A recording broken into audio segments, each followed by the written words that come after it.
it's a great pleasure to have you on Parkett, and I want to start asking you how are you and how this period is for you. How are you living here?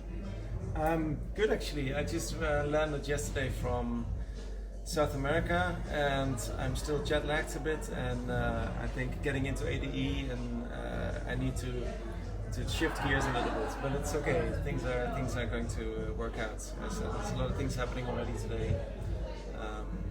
So ADE is always crazy and I never really know what's going to happen the next hour, but we'll make it work.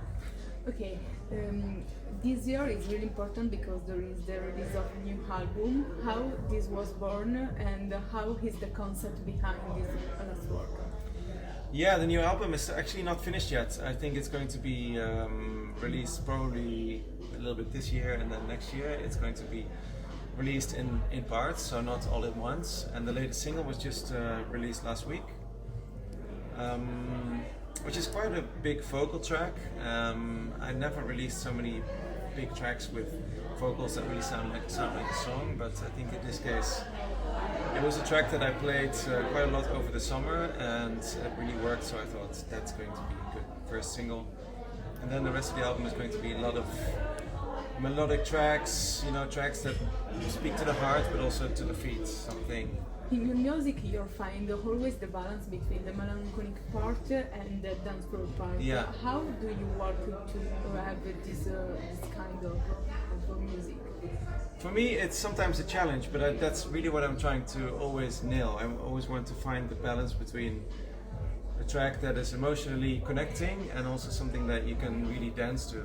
And I don't know. It takes a long time for me to make that combination, because sometimes the drums take over too much of the attention, and then the melodies kind of go to the background, and sometimes it's the other way around, where the melodies are too much, and to make that balance and to make it sound perfect, I find it quite difficult. But I put a lot of time in that, so maybe sometimes it does work.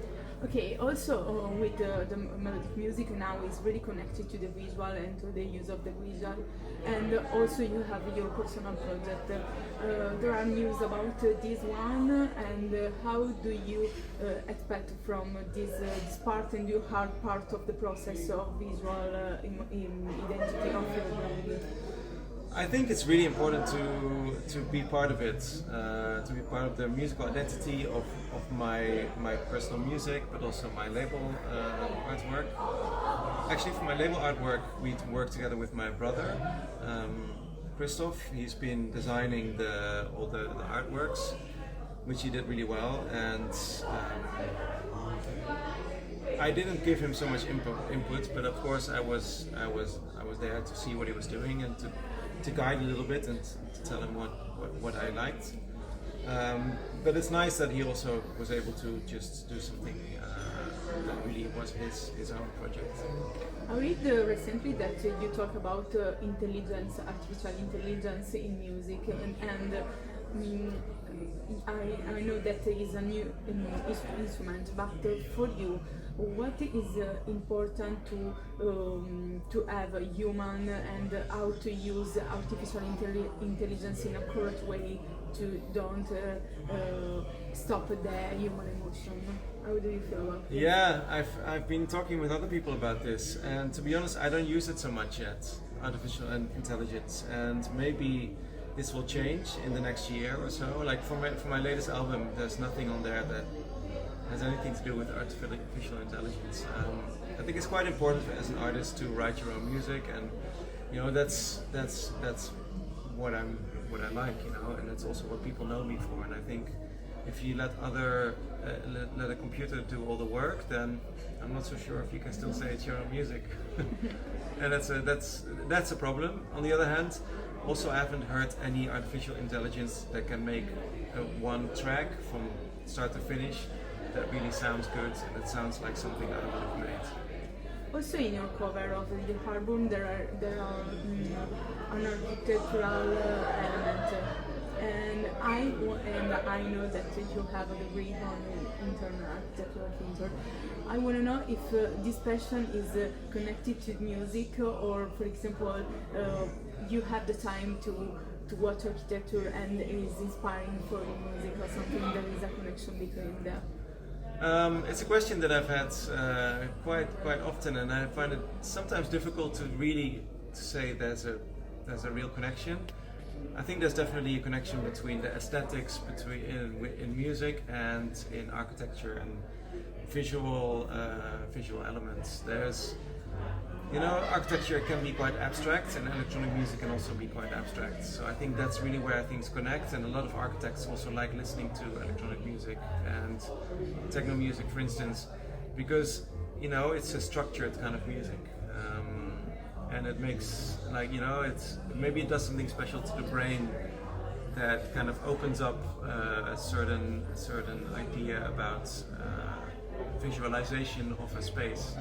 That's possible, but I've never really done the research, and I think it's just a feeling maybe that electronic music and architecture have in common.